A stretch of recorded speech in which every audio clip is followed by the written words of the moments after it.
you want to open system settings, I always have it here on my dock because it's the quickest way to open it. If you don't have it on your dock, I do have a video on how you can move apps and everything onto your dock for quick access.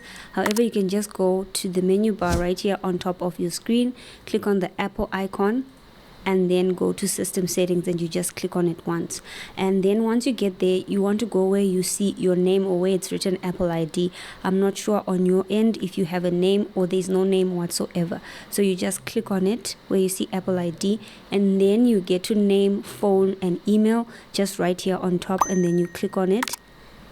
Just give it a second to get all your details.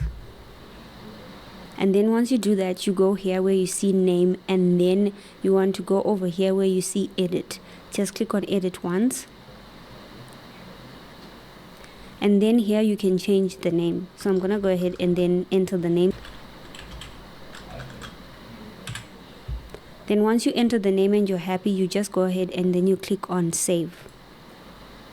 Then once you do that, the name changes over here, as you can see, and then you get an email that comes to your mailbox if you have your mailbox set up. Dear whoever owns the account, the following changes to your Apple account has been made.